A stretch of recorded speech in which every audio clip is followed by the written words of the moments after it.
दामोदराष्टकं श्लोकम् 8। नमो देव दामोदर नन्द विष्णु प्रसीद प्रभो दुःखजलाब्धिमग्नं कृपादृष्टिवृष्ट्यादिदिनं वदनो गृहाणेश മാമജ്ഞായിദ്യാക്ഷിദൃശ്യ. ഇവിടെ എന്താ പറയുന്നത്? നമാന്ന് വെച്ചാൽ വണങ്ങുകയാണ്, ഭഗവാനെ വണങ്ങുകയാണ്. ദേവാന്ന് വെച്ചാൽ ഭഗവാനെ വിളിക്കുകയാണ്, ദൈവമേ. ദാമോദര നമുക്കറിയാം, ആ വയറിനെ ആ കയറുകൊണ്ട് വെച്ചിരിക്കുകയാണ് ഉരുളുമ്മേ. അനന്ത, ഭഗവാന്റെ ആ ഒരു പരിധിയില്ലാത്ത ആ ഒരു ഇതിനെയാണ് ഇവിടെ വർണ്ണിക്കുന്നത്. അതുപോലെ വിഷ്ണു എന്ന് വെച്ചാൽ സർവ്വവ്യാപിയായ ഭഗവാനെ.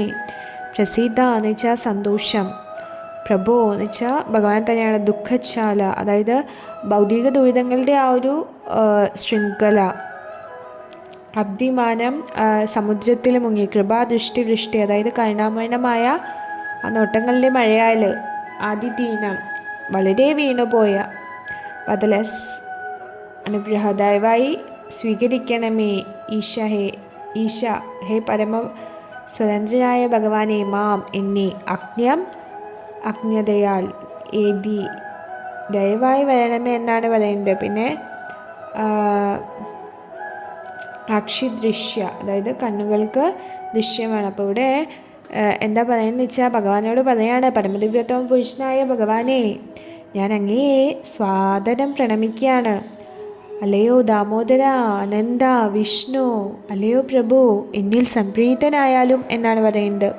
അതുപോലെ തന്നെ അങ്ങയുടെ കാരുണ്യം എന്നിൽ ചൊരിഞ്ഞിട്ട് ദുഃഖങ്ങൾ നിറഞ്ഞ ഈ ഒരു സംസാര സാഗരത്തിൽ അകപ്പെട്ട എന്നെ ഉദ്ധരിച്ച് എൻ്റെ നേത്രങ്ങൾക്ക് ഗോചരനായാലും എന്നാണ് പറയുന്നത്. അപ്പോൾ ഭഗവാന്റെ ദർശനം കിട്ടണം. അതുപോലെ തന്നെ ഭഗവാനോട് എന്നെ സംരക്ഷിക്കുക, ഭഗവാന്റെ ആ കരുണ, അതിനുവേണ്ടി പ്രാർത്ഥിക്കുകയാണ് ഇവിടെ ചെയ്യുന്നത്. അപ്പോൾ നമ്മുടെ ആ ഒരു ആഗ്രഹത്തിൻ്റെ പരിശുദ്ധി, ആ ഒരു ശക്തി എന്നൊക്കെ സ്നേഹത്തിൻ്റെ വികാരങ്ങൾ വരുന്നുണ്ട്. അതുപോലെ തന്നെ തുടർന്ന് നമുക്ക് ഭഗവാന്റെ ആ ഒരു സൗന്ദര്യം നേരിട്ട് കാണുന്നതിൽ മാത്രം നമ്മൾ സംതൃപ്തനാകും എന്നാണ് പറയുന്നത്, സാക്ഷാത് ദർശനം. അപ്പോൾ ഈ ലക്ഷ്യം കൈവരിക്കാനുള്ള ആ ഒരു പരമമായ രീതി, അതാണ് പരമസാധന എന്ന് പറയുന്നത്. ഭഗവാന്റെ പുണ്യനാമം ജപിക്കുക എന്നത് മാത്രമാണ് ഹരിനാമ സങ്കീർത്തനം. സത്യവ്രതമുനി നമുക്ക് നോക്കിയാൽ കാണാം, ഈ ശ്ലോകം ഫസ്റ്റ് തുടങ്ങുന്നത് തന്നെ പുണ്യനാമങ്ങൾ ജപിച്ചുകൊണ്ടാണ്. അപ്പോൾ തൻ്റെ ആ ഒരു ആനന്ദത്തിൽ തുബ്യ, നിന്നോട് എന്നെ ആ ഒരു വാക്ക് ഇല്ലാതാക്കുന്നതിലൂടെ ആ ഒരു ഭയഭക്തി, ആദരവ്, ഇതൊക്കെ ഉപേക്ഷിക്കുന്നത് ഭഗവാന്റെ ആ ഒരു വ്യക്തിപരമായ സാന്നിധ്യത്തിലായിരിക്കുന്നതിൻ്റെ ആ ഒരു മാനസികാവസ്ഥ സൃഷ്ടിക്കുന്നതിനെ പറ്റിയാണ് ഇവിടെ പറയുന്നത്. അപ്പോൾ എല്ലാം അങ്ങനെയാണ്. അപ്പോൾ ഇവിടെ അത് കഴിഞ്ഞ് പറയുന്നത് ദേവ എന്ന് പറയുന്നത് ഭഗവാന്റെ ആ ഒരു ദിവ്യ രൂപത്തെയാണ് പറയുന്നത്. ദിവ്യ സൗന്ദര്യത്തിൻ്റെ ആ ഒരു നാഥൻ ഭഗവാൻ തന്നെയാണ്. അപ്പോൾ ഈ ഒരു സൗന്ദര്യം കാരണമാണ് ഭഗവാന്റെ ആ ഒരു വ്യക്തിപരമായ ദർശനം എല്ലാവരും ആഗ്രഹിക്കുന്നതും. അപ്പോൾ ദാമോദര എന്ന് പ്രത്യേകമായിട്ട് പറയാണ്. കാരണം ഭഗവാന്റെ ആ ഒരു ഭക്തവത്സലമായ തന്നോടുള്ള ആ ഒരു ശുദ്ധമായ സ്നേഹത്തിന് ആ ഒരു സ്വാധീനത്തിൽ വരുന്ന ആ ഒരു മഹത്തായ ഗുണത്തെയാണ് പറയുന്നത്. അപ്പോൾ ഭഗവാൻ അങ്ങനെ സ്വയം യശോദാമ്മയോട് സമ്മതിക്കാണ്, സ്വയം ഇങ്ങനെ ബന്ധിക്കപ്പെടാനായിട്ട്. അപ്പോൾ ഭഗവാനെ ആ ഒരു സ്നേഹം കൊണ്ട് മാത്രമാണ് ബന്ധിക്കാൻ സാധിക്കുകയുള്ളൂ, ബാക്കി എന്തുകൊണ്ടും സാധിക്കില്ല. ആ ഒരു ഭഗവാനോടുള്ള ആ ഒരു സ്നേഹം, ഭഗവാനോടുള്ള ഭക്തി, അതിന് നമ്മുടെ പരിശ്രമം, ഇതൊക്കെ ഉണ്ടായാൽ മാത്രമാണ് ഭഗവാനെ നമുക്ക് കിട്ടുള്ളൂ. അപ്പം അതിനെ പ്രത്യേകിച്ച് എടുത്തു കാണിക്കാനാണ് ആ ദാമോദര എന്നിവിടെ പറഞ്ഞിരിക്കുന്നത്.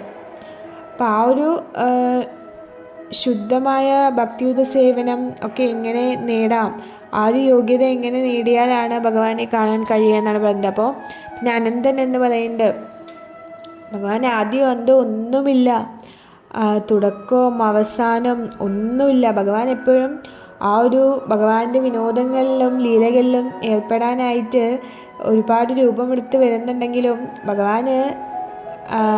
ഭഗവാൻ ജനിക്കുകയും മരിക്കുകയും ഒന്നും ചെയ്യുന്നില്ല. അതുപോലെ അചിന്ത്യനാണ് എന്നും പറയുന്നുണ്ട്. അപ്പോൾ നമ്മുടെ സ്വന്തം ശക്തി കൊണ്ട് നമുക്ക് കാണാൻ കഴിയില്ല ഒരിക്കലും. ഭഗവാൻ അനുവദിച്ചാൽ മാത്രമാണ്, ഭഗവാൻ നമുക്ക് ദൃശ്യമായാൽ മാത്രമാണ് നമുക്ക് കാണാൻ കഴിയുള്ളൂ. അല്ലാതെ ഒരിക്കലും നമ്മുടെ ഈ ഭൗതികതയിൽ മലിനമായ ഈ കണ്ണുകൾ കൊണ്ട് നമുക്കൊരിക്കലും കാണാൻ പറ്റില്ല.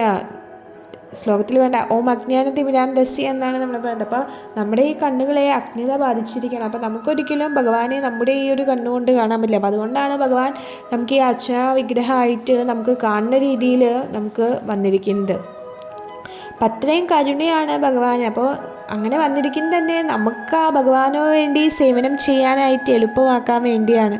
ഭഗവാന്റെ ആ ഒരു കാരുണ്യമാണ് അവിടെ കാണിക്കുന്നത്. അപ്പം നമ്മളെങ്ങനെയെങ്കിലും ഭഗവാനിലേക്ക് എത്താനായിട്ട് ഭഗവാൻ ഇങ്ങനെ ഇറങ്ങി വന്നിരിക്കുകയാണ് നമ്മുടെ അടുത്തേക്ക്, അങ്ങനെ ആ ഒരു അർച്ചന വിഗ്രഹങ്ങളിലൂടെയൊക്കെ. അപ്പോൾ അതുപോലെ തന്നെ പിന്നെ വിഷ്ണു എന്നാണ് പറഞ്ഞിരിക്കുന്നത്. അപ്പോൾ എല്ലാവരെയും വ്യാപിച്ചിരിക്കുന്നു എന്ന് സൂചിപ്പിക്കാനായിട്ട്. അപ്പോൾ ഭഗവാന് ഒരിക്കലും എല്ലാവരുമുള്ള ഭഗവാന് നമ്മുടെ കണ്ണിൻ്റെ മുന്നിൽ പ്രത്യക്ഷപ്പെടാനായിട്ട് ബുദ്ധിമുട്ടൊന്നും ഉണ്ടാവില്ല.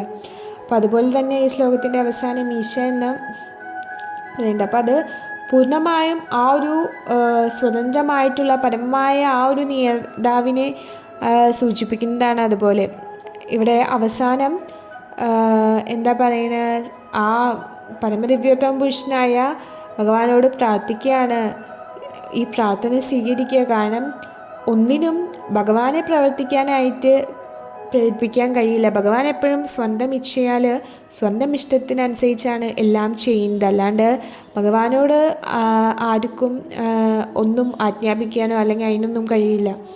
അപ്പോൾ ഭഗവാനോട് പറയാണ്, നീ എപ്പോഴും സ്വന്തം ഇച്ഛയോടെ മാത്രമാണ് പ്രവർത്തിക്കുന്നത്.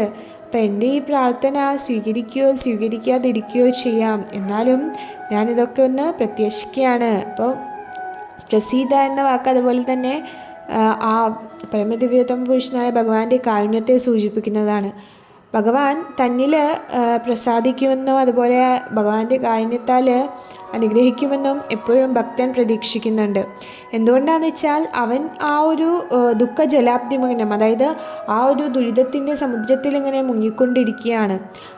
ദുഃഖം നമുക്കറിയാം, ഈ ആവർത്തിച്ചുള്ള ആ ഒരു ജന്മമരണ ചക്രം, അതിൽ എല്ലാ ജീവാത്മാവും ഇങ്ങനെ കറങ്ങിക്കൊണ്ടിരിക്കുകയാണ്. അപ്പോൾ ആ ഒരു വേദനയിൽ എല്ലാവരും അകപ്പെട്ടിരിക്കുകയാണ്. അപ്പോൾ ഈ ഭൗതിക ലോകത്തിലും അതുപോലെ നമ്മൾ ഒരുപാട് വേദനകൾ അനുഭവിക്കുന്നുണ്ട്, ജന്മമൃത്യു ജലവ്യാധി എന്ന് പറഞ്ഞിട്ട്. അപ്പോൾ നമ്മൾ ഈ സംസാര സാഗരത്തിൽ ഇങ്ങനെ കിടന്ന് അലഞ്ഞുകൊണ്ടിരിക്കുകയാണ്, ഇങ്ങനെ കറങ്ങിക്കൊണ്ടിരിക്കുകയാണ്. അപ്പോൾ ഭഗവാന്റെ സാന്നിധ്യത്തിൽ നിന്ന് വേർപിരിയുന്ന ആ ഒരു വേദനയാണ് സൂചിപ്പിക്കുന്നത്. ഈ ഭൗതിക ലോകത്തിൽ ആ ഒരു ജലത്തിൽ സംസാര സാഗരത്തിൽ നമ്മളിങ്ങനെ മുങ്ങിക്കൊണ്ടിരിക്കുകയാണ്, അതിന് ജലം മഗ്നം എന്നൊക്കെ പറഞ്ഞിരിക്കുന്നത്. അപ്പോൾ ഈ ഒരു സമുദ്രത്തിന് ഒരു അടിത്തട്ടില്ല. അപ്പോൾ നമ്മുടെ ആ ഒരു ദുരിതാവസ്ഥയുടെ കാരണമാണ് പറയുന്നത്. അപ്പോൾ നമ്മൾ അത്രയും ദുരിതത്തിലാണ് നമ്മൾ ഓരോ ദിവസവും നിൽക്കുന്നത്. പക്ഷേ നമ്മളതൊന്നും അറിയില്ല. നമ്മളെപ്പോഴും ഈ ഭൗതിക ലോകത്ത് എപ്പോഴും നമ്മളെന്താ ചെയ്യുന്നത്, നമ്മുടെ കാര്യങ്ങൾക്ക് വേണ്ടി എപ്പോഴും ഇങ്ങനെ എന്തെങ്കിലുമൊക്കെ ചെയ്തുകൊണ്ടിരിക്കുകയാണ്. ഭൗതികമായ ഇന്ദ്രിയാസ്വാദനങ്ങൾക്ക് വേണ്ടി നമ്മൾ മത്സരിച്ചെപ്പോഴും മറ്റുള്ളവരോട് മത്സരിക്കുന്നു, എല്ലാവരോടും മത്സരിക്കുന്നു, അതുപോലെ നമ്മൾ സ്വയം മത്സരിക്കുന്നു. അങ്ങനെ എപ്പോഴും നമ്മൾ ഈ ഒരു ഭൗതികമായിട്ടുള്ള ജീവിതത്തിന് വേണ്ടി ഓരോന്നും ചെയ്തുകൊണ്ടേയിരിക്കുകയാണ്. പക്ഷേ നമ്മൾ യഥാർത്ഥത്തിൽ നമ്മൾ ഈ ഒരു സംസാര സാഗരത്തിലാണ് നമ്മൾ മുങ്ങിക്കൊണ്ടിരിക്കുകയാണ് എന്നൊന്നും നമ്മൾ അറിയുന്നില്ല. അപ്പോൾ മറ്റൊരർത്ഥത്തിൽ പറയുകയാണെങ്കിൽ ഈ ഒരു ഇതിൽ നിന്ന് പറയുന്നത് അതായത് ഈ ഒരു സാധുസംഘം അതുപോലെ ഭക്തരുമായിട്ടുള്ള അങ്ങനെയുള്ള ആ ഒരു സഹവാസം എന്നിവ നഷ്ടപ്പെട്ടാൽ നമ്മൾ നഷ്ടപ്പെട്ടതുകൊണ്ടുമാണ് നമ്മൾ ദുരിതം അനുഭവിക്കുന്നു എന്നാണ് പറയുന്നത്. അപ്പോൾ അതുപോലെ തന്നെ ഭഗവാനെ കാണാനും കഴിയുന്നില്ല. അപ്പം അങ്ങനെ ദുരിതങ്ങൾ അനുഭവിച്ചുകൊണ്ടിരിക്കുകയാണ്, എല്ലാവരും ദുഃഖിതരെ തന്നെയാണ്. അപ്പോൾ അതാണ് പറയുന്നത് ഇവിടെ. അപ്പം എന്ത് ചെയ്യണം, അജ്ഞം. അപ്പോൾ എന്ത് ചെയ്യണമെന്ന് അറിയാത്തതുകൊണ്ട് പ്രശ്നങ്ങളിങ്ങനെ കൂടി വന്നിരിക്കുകയാണ്.